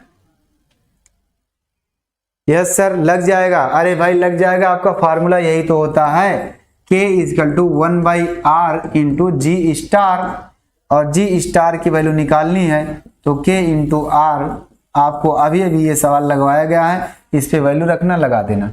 लग जाएगा ना? लग जाएगा? हाँ सर। हम पढ़ेंगे, जियाउल हक अंसारी कह रहे हैं हम पढ़ेंगे सर। चलिए बिल्कुल, जो लोग पढ़ना चाहते हैं वो तो रहेंगे ही, और जो लोग नहीं पढ़ना चाहते वो केवल आते हैं भीड़ दिखाने, उसके बाद बात करके चले जाते हैं। चलो हाँ, एक बात और है, समझ में नहीं आता तो क्या कहते हैं कि सर बहुत तेज चल रहे हैं, पता नहीं क्या क्या बता रहे हैं, पल्ले नहीं पड़ा, चलो हटो यहाँ से। अरे भाई पल्ले कब पड़ेगा? जब आप पूरी थ्योरी पढ़ोगे ना, जब थ्योरेटिकल लेक्चर दिया जाता है तब जब उसको पढ़ोगे आप, तब आपको न्यूमेरिकल समझ में आएगा ना। जब तक पढ़ोगे नहीं तब तक नहीं समझ में आता है, इसीलिए नहीं आता है। तो मैं रिक्वेस्ट करता हूं आप लोगों से कि अगर आपको सवाल लगाने हैं, अगर आपको सवाल बेहिचक समझने हैं, तो आप जा करके पीछे वीडियो देख लीजिए। अगर देखने के बाद सवाल ना समझ में आए तब आप बोल सकते हो कि सर हम समझ नहीं पा रहे हैं, आपसे नहीं पढ़ेंगे, तब जा सकते हो, मैं रोकूंगा नहीं आपको। लेकिन पहले वीडियो देखिए, देखने के बाद सवाल को लगाइए, सवाल पे आइए। अगर वहां नहीं समझ में आ रहा है तब बताइए कि सर मैं वीडियो भी देखा हूं आपका, पीछे लेक्चर भी देखा हूं, लेकिन फिर भी सवाल हमको नहीं समझ में आ रहा है, हम आपसे नहीं पढ़ेंगे। तो मैं कोई बात नहीं, हाथ जोड़ के चले जाओ, आराम से बोल देंगे चले जाना। लेकिन अगर जो वीडियो देखा उससे खुद पूछ लो कि आपको सवाल आ रहे हैं, लग रहे, तो वो खुद ब खुद कहेगा हाँ सर लग रहा है, बिल्कुल लग रहा है ना। चलिए सवाल सब लोगों का लग गया, आंसर भी आ रहा है, सब लोग बता रहे 0.219। मनोज कुमार का भी आंसर सही है। हाँ मैं तो पढ़ाऊंगा ही, बिल्कुल कल्पना बच्ची मैं पढ़ाऊंगा। अगला सवाल आपके सामने, अगला सवाल आपके सामने, अगला सवाल भी क्या एनसीईआरटी का। ये मत सोचना कि एनसीईआरटी का नहीं है, ये भी एनसीईआरटी, यानी इधर सब सवाल एनसीईआरटी के हैं। निम्नलिखित को प्राप्त करने में कितने फैराडे विद्युत की आवश्यकता होगी? विद्युत की आवश्यकता। पहला सवाल, गलित कैल्शियम क्लोराइड से 20 ग्राम कैल्शियम। अब सबसे पहले सवाल को, कैल्शियम क्लोराइड को तोड़ो, कैल्शियम +2 आवेश, और ये क्या होगा, क्या होगा, क्या होगा, क्या होगा, Cl-, हाँ 2 Cl-। अब हमें क्या करना है, कैल्शियम को न्यूट्रल करना। कैल्शियम को न्यूट्रल करने के लिए ध्यान से सुनना, क्या होगा, 2 इलेक्ट्रॉन लेंगे। ये तो कॉपर है ना, कैल्शियम है, मैं कैल्शियम लिखा हूं, कॉपर, हाँ कैल्शियम, कैल्शियम है, कैल्शियम ये है। अब आपको ऐसे सोचना है कि कैल्शियम जो हमारा है, ध्यान से सुनना, ये उल्टा पढ़ो इसको, उल्टा उल्टा क्या पढ़ेंगे, 40 ग्राम कैल्शियम प्राप्त करने के लिए 2 फैराडे की आवश्यकता हुई, 2 आवेश की, है ना। 40 ग्राम कैल्शियम प्राप्त करने के लिए 2 फैराडे की आवश्यकता हुई, क्या, 2 फैराडे। तो यहां से हम बोलेंगे कि 40 ग्राम है ना कैल्शियम प्राप्त करने के लिए 2 फैराडे की आवश्यकता हुई। यहां से 1 ग्राम कैल्शियम प्राप्त करने के लिए 2/40 फैराडे की आवश्यकता होगी। और इसी प्रकार से कह रहा 20 ग्राम, तो 20 ग्राम प्राप्त करने के लिए तब 20 ग्राम कैल्शियम प्राप्त करने के लिए 2/40, देखो 1 फैराडे का 2/40 था, तो 1 ग्राम का 2/40 था, तो 20 ग्राम का क्या होगा, 2/40 गुणे 20 फैराडे हो जाएगा। यहां से 0 0 की कुर्बानी दे दो, 4 4 कट गया, यानी क्या आ गया, 1 फैराडे आ गया, यानी ये क्या आ गया, 96,500 आ गया। 96,500 आपका आंसर आएगा। बताओ सवाल समझ में आया कि नहीं आया? सवाल समझ में आया कि नहीं आया? अगर नहीं आया तो बताना जल्दी से, चलिए जल्दी बताओ, जल्दी बताइए, जल्दी बताइए, कितने बजे लाइव चलता है छोटू बाबू? आपको अगर लाइव की टाइम नहीं पता है तो टाइमिंग है 10 बजे से, कक्षा 12 की क्लासेस जो केमिस्ट्री की आती हैं रात 10 बजे से डेली आता है। क्यों नहीं करता है प्रभु प्रजापति? सॉल्व करने का क्यों नहीं मन करता है? समझ में नहीं आता है, या फिर आपको चिंता हो रही है, या फिर आपको नींद आ रही है, क्या है? ओहो, शीतल बच्ची तो आकृति बच्ची कह रही है, यस सर शीतल बच्ची, तो आपने हमको लग रहा है दूसरा सवाल लगा दिए हो। हाँ दूसरा भी ऐसे लगेगा, एकदम ऐसे लगेगा, जल्दी बताओ। हाँ हाँ हाँ जल्दी बता दो कैसे लगेगा आपका दूसरा सवाल, लग जाएगा कि नहीं लग जाएगा? जल्दी बताइए, जल्दी बताइए, सवाल लग जाएगा या नहीं लग जाएगा? हाँ लग जाएगा दूसरा सवाल कि नहीं लग जाएगा? मेरे हिसाब से तो लग जाना चाहिए भाई, मेरे हिसाब से आपका ऑटोमेटिक लग जाना चाहिए। आ गया सर, आ गया है, ओहो थैंक यू गुरुजी, बिल्कुल। अगर आ गया समझ में तो दूसरा सवाल देखो, थोड़ा सा हिंट दे दें, केवल केवल केवल हिंट देंगे हम। क्या देंगे? हिंट केवल देंगे। दूसरा क्या कह रहा? Al2O3, इसको तोड़ दो, Al plus plus plus 3 charge 2 बार है और 3 बार ऑक्सीजन है इस पर -2 चार्ज, ये होगा, है ना? हाँ हो गया। अब क्या है आपको Al3 मतलब कि 2 एल्युमिनियम आयन है, सीधा सीधा 2 एल्युमिनियम आयन है, इसको न्यूट्रल करने के लिए कितने इलेक्ट्रॉन की आवश्यकता हो रही है? यूं समझ जाओ कि 6 इलेक्ट्रॉन की। क्या? 6 इलेक्ट्रॉन की, क्योंकि 3 दूनी 6 इलेक्ट्रॉन की। यानी कि अगर उल्टा पड़े यहां से, इसका अणुभार कितना होता है? 27, 27 दूना कितना हो जाएगा? 54। यानी कि 54 ग्राम एल्यूमिनियम को न्यूट्रल करने के लिए 6 फैराडे की आवश्यकता हो रही है। 1 ग्राम, तब क्या होगा? 1 ग्राम एल्यूमिनियम को न्यूट्रल करने के लिए 6/54 फैराडे की आवश्यकता होगी, है ना? होगी ना? हाँ होगी। अब हमें 40 ग्राम का पता करना है, तो 40 का गुणा इधर करो, 40 का गुणा उधर करो, और क्या भाई, कुछ चिंता नहीं करना है। 40 का गुणा इधर कर दो, 40 का गुणा उधर कर दो, यानी आपका आ जाएगा यहां से 40 ग्राम। तब 40 ग्राम एल्यूमिनियम प्राप्त करने के लिए 6/54 गुणे 40 फैराडे की आवश्यकता होगी। अब देखो 6 9 54 काट दो, काटने का मतलब क्या है? इनकी बलि चढ़ाना है। 6 9 54 यानी 40/9, 9 चौक के 36 फैराडे बराबर 9 चौक के 36 दशमलव 9 चौक 36 9 चौक 36 फैराडे, यानी 4.44 किसी का आंसर आ रहा था। बहुत अच्छे, सबका आ गया भाई, एकदम सही। ना 10 की पावर 5 नहीं आएगा ऋषभ बाबू। हाँ जल्दी बताइए, अब सवाल समझ में आ गया? सवाल समझ में आ गया कि नहीं आया? जल्दी बताइए। आ गया सर? अगर आ गया तो फिर आगे बढ़ें, आगे बढ़ते हैं। देखो ध्यान से, सवाल समझ में आ गया तो स्क्रीनशॉट लो फटाक से, हम आगे बढ़ते हैं। चलो आगे चलते हैं। अगला सवाल, अगला सवाल क्या लिखा हुआ है? निकिल नाइट्रेट के विलयन का प्लेटिनम इलेक्ट्रोडों के बीच 5 एम्पियर की धारा प्रवाहित करते हैं 20 सेकंड या 20 मिनट तक। कितने? 20 मिनट तक अपघटन किया गया है। क्या? विद्युत अपघटन किया गया, यानी विद्युत धारा प्रवाहित की गई है। निकिल की कितनी मात्रा कैथोड पर निक्षेपित होगी? यानी आपसे W पूछ रहा है। ध्यान से सुनना, क्या क्या दिया है, ध्यान से सुनना। आपको दे दिया I बराबर क्या? 5 एम्पियर, 5 एम्पियर। और उसके बाद आपको क्या दिया है? आपको टाइम दे दिया है, T बराबर क्या दिया? 20 मिनट दिया है, लेकिन इसको आप सेकंड बना लो, 20 गुणे 60 सेकंड हो गया। और उसके बाद आपका क्या है? डायरेक्ट आपसे W पूछा है। W पूछने के लिए एक चीज ध्यान देना, एक चीज ध्यान देना कि आपसे इसमें W पूछेगा तो W बराबर क्या होता है? ZIT होता है, यानी Z की वैल्यू निकालना है। Z क्या होता है? तुल्यांकी भार बटे संयोजकता होता है। तो बताओ सबसे पहले निकिल का अणुभार कितना होगा? आप लोग सर रिपीट प्लीज, है ना? प्रीवियस क्वेश्चन, अच्छा प्रीवियस क्वेश्चन को रिपीट कर दें, ठीक है सर रिपीट प्लीज। बिल्कुल हम रिपीट कर दे रहे हैं, आप उसकी चिंता मत करिए, हम रिपीट कर रहे हैं जस्ट आपके सवाल को, जस्ट आपके सवाल को हम रिपीट कर रहे हैं, है ना?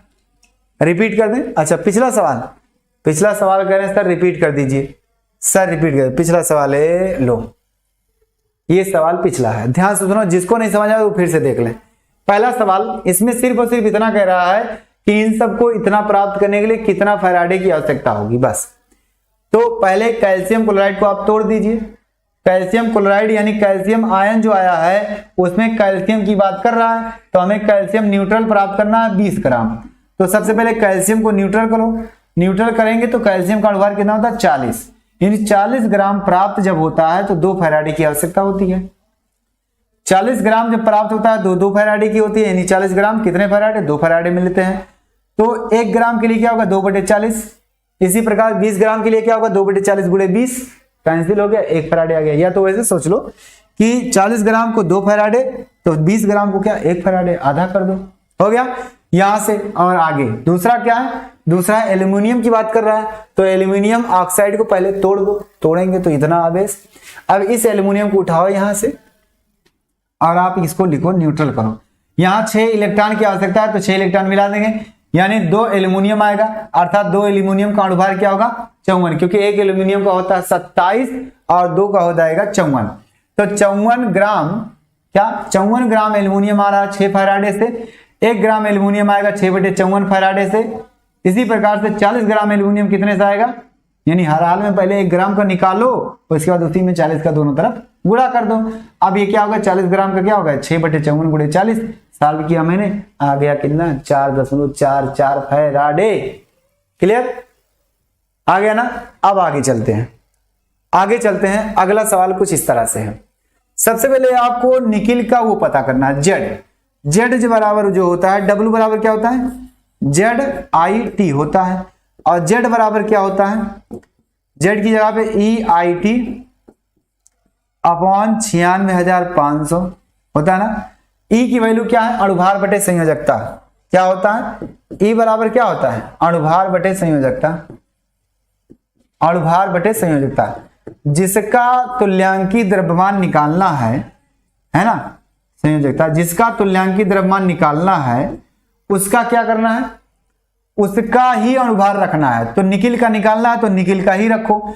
इसका मतलब डायरेक्ट मैं लगा रहा हूं W बराबर इक्विवेलेंट यानी अणुभार बटे संयोजकता। अणुभार निकिल का कितना होता है, निकिल का अणुभार जो होता है वो 58.70 कुछ होता है, इसको 59 मान लो, निकिल 28 गुना 58.7 होता है, ग्राम प्रति मोल होता है, ये होता है। इस बात को नोट कर लेना, यहां रखेंगे 58.7 होल बाई, इसकी संयोजकता कितनी होगी, इस सिचुएशन में इसकी संयोजकता कितनी होगी, इसका चार्ज इसकी खोपड़ी पर और इसका चार्ज इसकी खोपड़ी पर, तो इसका मतलब इसकी संयोजकता कितनी है 2 है, 2 है तो 2 रख दो, हो गया।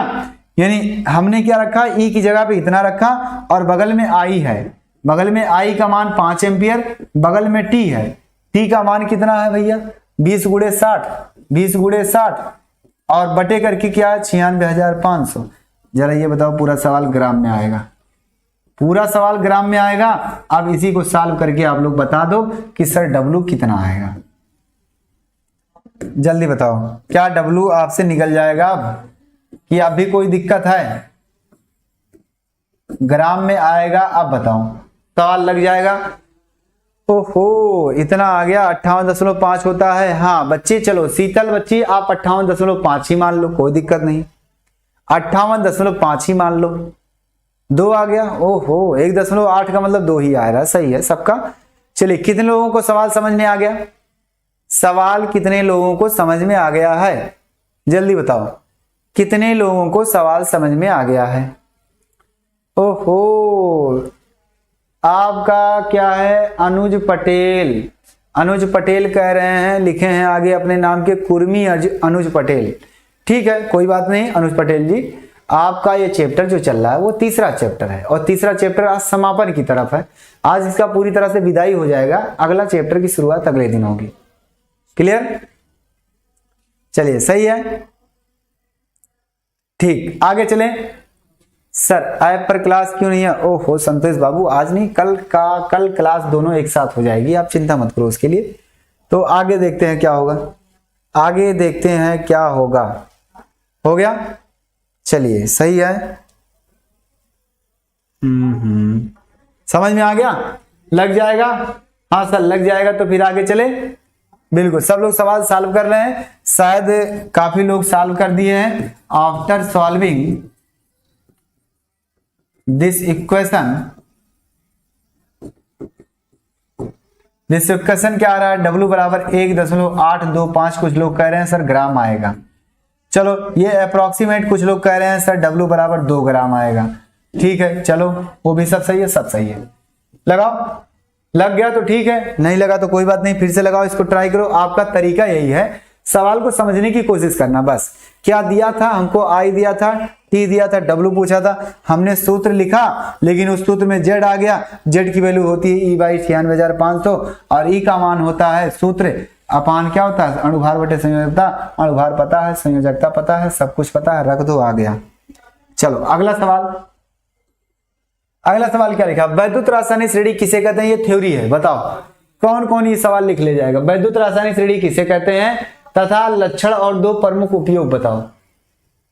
बताओ, ये सवाल है, ये थ्योरी है, पूरा थ्योरी पोर्शन है, पूरी की पूरी थ्योरी पोर्शन है ना, थ्योरी पोर्शन, थ्योरी पोर्शन है भैया। जल्दी बताओ क्या आपका लग जाएगा थ्योरी पोर्शन, लिख ले जाओगे कि नहीं लिख जाओगे ना। थोड़ी देर और रुक जाओ, थोड़ी देर तू और रुक जा, है ना, तो थोड़ी देर और रुक जा, जल्दी से, ज्यादा देर नहीं लगेगा, आपका हो जाएगा सवाल। थोड़ा सवाल और है बस। सवाल बताइए, थ्योरी कौन कौन लिख ले जाएगा। हाँ, क्वेश्चन कराइए ऋषि बाबू। कोलराउस लॉ पर क्वेश्चन मैंने बताया है, पीछे जाकर के इसी में देख लेना, इसी टॉपिक पर मैंने सवाल लिया, इसी आज ही लेक्चर में न्यूमेरिकल में कोलराउस लॉ पर सवाल आए थे। मैंने कॉन्सेप्चुअल न्यूमेरिकल लिया है, ऐसे ऐसे कॉन्सेप्चुअल न्यूमेरिकल आए हैं जो अगर आप लगा ले गए, पूरी तरह से समझ गए हो अगर 100%, तो यकीनन उस 20 सवालों पर आप 40 सवाल लगा सकते हो। क्लियर? जल्दी बताइए, थ्योरी कौन लिख ले जाएगा, जल्दी बताइए। हाँ, थ्योरी कौन कौन लिख ले जाएगा। सर मैं लिख ले जाऊंगा, स्मार्टी सही करें सर, मैं लिख ले जाऊंगा। हाँ चलिए ओके सर। जियाउल हक अंसारी कह रहे हैं सर बता दीजिए, सर आप लिख दीजिए। शुभम बाबू कह रहे हैं सर आप लिख दीजिए। इतनी बड़ी थ्योरी तो मैं लिखूंगा, ध्यान से सुनो मैं बोल रहा हूं। विद्युत रासायनिक श्रेणी किसे कहते हैं, धातुओं और अधातुओं के मानक अपचयन विभव के घटते या बढ़ते क्रम में रखने पर जो श्रेणी प्राप्त होती है उसी को विद्युत रासायनिक श्रेणी कहते हैं। क्या बोला, धातुओं और अधातुओं के मानक अपचयन विभव के, है ना, मानक अपचयन विभव के घटते या बढ़ते हुए क्रम में रखने पर उनकी जो श्रेणी प्राप्त होती है उसी श्रेणी को क्या बोलते हैं, हम क्या बोलते हैं भैया, वैद्युत रासायनिक श्रेणी बोलते हैं। हो गया। अब उस श्रेणी से क्या क्या होता है, उस श्रेणी से आप जानते हैं कि उस श्रेणी से हमें मानक अपचयन विभव से हमें धातुओं की क्या पता चलती है, अब चाहे गुण पता चलता है, ऑक्सीकारक गुण पता चलता है, क्रियाशीलता पता चलता है, उनकी कहने का मतलब ऑक्सीकरण क्षमता पता चलता है, सारी चीजें पता चल जाती है। कौन तत्व हमारा किसके विलयन में विस्थापित कर देता है वो पता चलता है, कौन तत्व किसके विलयन से कौन विस्थापित नहीं कर सकता है वो पता चल जाता है। हाइड्रोजन के रिस्पेक्ट में दो लोगों को पता चल जाता है कि ये क्या होगा, हाइड्रोजन अम्लीय विलयन में से हाइड्रोजन को विस्थापित करेगा या नहीं करेगा। ये थ्योरी मैंने बताई थी, अगर बताई थी तो एक बार कमेंट कर देना हाँ सर बताया था आपने, बिल्कुल हाँ ठीक। हाँ, तत्वों के बढ़ते हुए क्रम या मानक, ओके सर आ गया सर, बिल्कुल बहुत अच्छे। रजनीश बाबू कह रहे हैं सर आ गया सर, समझ में याद आ गया। अगर आपने पीछे वीडियो देखा तो यकीनन आपको आएगा, क्योंकि मैं वहां भी चिल्ला चिल्ला के बताया था, आएगा आएगा आएगा। क्लियर? चलिए चलते हैं, आगे चलें। हाँ आगे चलें। हाँ कोई बात नहीं, लाइक नहीं कर रहे हैं कोई ऐतराज नहीं है, आप आगे चलो। अगला क्लास, अगला क्लास क्या मतलब, इसमें थ्योरी आपको लिखनी है। क्या थ्योरी आपको लिखनी है, थ्योरी आपको है ना लिखनी है, जैसे मैंने समझाया है वैसे लिखना है, जैसे मैंने समझाया है वैसे लिखना है, और कुछ नहीं अपनी भाषा में लिखना, ताकि आपको वो याद रहेगा हमेशा हमेशा के लिए। क्लियर? लिखनी है ना, हो गया। चलो अगला सवाल, अगला सवाल आपका ये है, ये आपका सवाल है शायद जेई का है, एआईपीएमटी का है, जेई का नहीं एआईपीएमटी का सवाल है। ये आपका एआईपीएमटी का सवाल है। इस सवाल को समझते हैं, क्या लिखा है, एक यंत्र को हाइड्रोजन एवं मीथेन जैसे ईंधन को दहन ऊर्जा को सीधे विद्युत ऊर्जा में परिवर्तित करता है। कोई यंत्र ऐसा है जो क्या करता है, कोई यंत्र ऐसा है जो हाइड्रोजन और मीथेन को क्या करता है भैया, ईंधन दहन ऊर्जा को सीधे विद्युत ऊर्जा में बदल देता है। तो भैया कौन है, ईंधन सेल ही तो विद्युत ऊर्जा को बदलेगा। ईंधन दहन ऊर्जा कहा है, इसका मतलब ईंधन सेल की बात कर रहा है। ऑप्शन क्या सही होगा आपका, ईंधन सेल। बस और कुछ नहीं सोचना है, कुछ नहीं सोचना है कि कौन सा सेल होगा, ईंधन सेल होगा, क्योंकि ईंधन दहन ऊर्जा को क्या करता है, सीधे विद्युत ऊर्जा में बदलता है। और ईंधन यंत्र जो आपका है वो ईंधन सेल है, क्योंकि वही हमारा ईंधन दहन ऊर्जा को विद्युत ऊर्जा में बदल देता है। क्लियर? ना ना ना, डी ऑप्शन नहीं होगा मेरे भाई, डायनेमो नहीं होगा। ये भाई हाइड्रोजन की बात कर रहा है यार, हाइड्रोजन की बात कर रहा है। हाइड्रोजन है और क्या है, मीथेन है। तो मीथेन की बात छोड़िए, मीथेन मार्स गैस है, और मार्स गैस जो आपका होता है वो गोबर से निकलता है ना, आपके मतलब क्या है, कचड़े से निकलता है, जानवर के पुआल से निकलता है। तो जानवर का पुआल जो होता है ईंधन के रूप में काम किया जाता है। आपने छोटी क्लास में पढ़ा होगा, छोटी क्लास में पढ़ा होगा ईंधन वाले, है ना, ये होता है। तो यहां से समझो भाई, ईंधन यानी हाइड्रोजन गैस है, ईंधन गैस है, यानी ईंधन जो दहन किया जाता है उसी को हम ईंधन सेल कहते हैं, और वही हमारा क्या है, ईंधन ऊर्जा को विद्युत ऊर्जा में बदल दे। B option, B option, B option. Battery low नहीं होगी, बी बैटरी लो नहीं होनी चाहिए। हाँ चलिए, बिल्कुल मॉर्टेल होगा क्या, मॉर्टेल नहीं होगा भाई, हाँ ईंधन सेल होगा।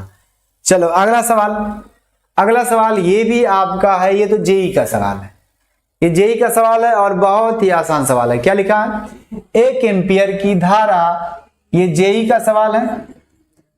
पीछे देख लेना, जो आपकी बुक में मतलब हर एक चैप्टर में पीछे लिखा रहता है विभिन्न प्रतियोगी परीक्षाओं में आए हुए प्रश्न, वही प्रश्न आपका है। और जो आपका पीछे जो मैंने दिया है ये नीट का सवाल है। नीट का मतलब AIPMT के नाम से आया था, AIPMT में नीट आया था, ऐसे लिख लो, नीट का सवाल है जो पहले AIPMT के नाम से आता था, है ना, जो पहले AIPMT के नाम से आता था, ये आता था ये सवाल। अगला सवाल जो आपका ये है, इसमें क्या कह रहा है, 1 एम्पियर की धारा 60 सेकंड तक प्रवाहित करने पर कैथोड पर दिए जाने वाले इलेक्ट्रॉनों की संख्या कितनी होगी। यदि इलेक्ट्रॉन पर आवेश इतना है, 1 इलेक्ट्रॉन पर, तो आगे बताओ। आपको आई बराबर क्या दे दिया, 1 एम्पियर, 1 एम्पियर। टी क्या दे दिया है, 60 सेकंड हो गया। और आपका इलेक्ट्रॉन पर आवेश ई बराबर क्या दे दिया है, 1.6 × 10⁻⁻19 कूलम हो गया। आपसे क्या पूछा, एन बराबर इलेक्ट्रॉनों की संख्या। तो जरा ये बताओ, ये तो कक्षा 10 का मेथड है यार, कक्षा 10 का मेथड आपने और मैंने ये बताया था, अभी अभी आपने पढ़ा था एन बराबर एन ई होता है, क्यू बराबर, और क्यू बराबर आपने पढ़ा था IT होता है ना। जब ये बराबर है तो ये दोनों बराबर हो जाएगा कि नहीं हो जाएगा, हो जाएगा। और जब हो जाएगा तो फिर काहे के लिए टेंशन में पड़े हो, काहे के लिए टेंशन में पड़े हो। लिख लो एन ई बराबर IT, और एन बराबर क्या हो जाएगा, IT/E, सब वैल्यू आप रख दो। आई का मान क्या है भैया, 1 एम्पियर है। टी का मान कितना है भैया, 60 सेकंड है। होल बाई ई का मान 1.6 × 10⁻⁻19 हो गया। आपको सिर्फ और सिर्फ सॉल्व करना है, सिर्फ और सिर्फ सॉल्व करना है। यानी 60 है, ये ऊपर गया 10 के पावर हो गया प्लस में 19, और ये आ गया 1.6। अब इसी को सॉल्व करने के बाद कहाँ ऑप्शन मिलेगा, जरा बताओ, कौन सा ऑप्शन मिलेगा, जरा बताओ, जल्दी बताइए, जल्दी बता दो, जल्दी बता दो भाई मेरे लाल बाल गोपाल। कंप्यूटर महोदय कुछ कलाकारी कर दिए हैं क्या, लग रहा है मुझे, लग तो रहा है कुछ ऐसे, लग रहा है कुछ ऐसे। यहां से ये सवाल कितना आएगा, जरा ध्यान से देखना। अगर मैं 10 का गुणा इसमें करूं, 10 का गुणा इसमें करूं, तो ऊपर क्या हो जाएगा, 60 तो है ही, और 10 की पावर 19 पहले से है, और गुणे 10 कर देंगे, और नीचे 1.6 है, इसमें 10 का गुणा करेंगे दशमलव गायब करने के लिए। आपका सवाल बन जाएगा, क्या बन जाएगा, 60 गुणे 10 के पावर हो जाएगा 20, और ये हो जाएगा 16। क्या होता है, 15 चौक के 60 होता है, इसका मतलब 15 से ज्यादा है, इसका मतलब वो 4 से कम आएगा, यानी 3.752 ऑप्शन दिख रहा, देख लो। 4 से कम थोड़ी वैल्यू कौन है, ये है, सिर्फ और सिर्फ ये 3.75 गुणे 10 के पावर 20 आएगा, इस बात को ध्यान में रखना। अब 20 आएगा, अब कंप्यूटर महोदय ने अगर यहाँ 10 लिखा है तो इनमें उनकी गलती नहीं मानी जाएगी ना। हाँ सही बात है, यहाँ कर दो 20, इसका मतलब आपका ऑप्शन नंबर सी सही है। क्या है? ऑप्शन नंबर सी सही है। बताओ इतना अच्छा। हाँ कंप्यूटर महोदय गलती कर दी है थोड़ी सी। बताइए सवाल समझ में आया कि नहीं आया? बी ऑप्शन नहीं होगा भाई, बी ऑप्शन बहुत दूर चला जाता है।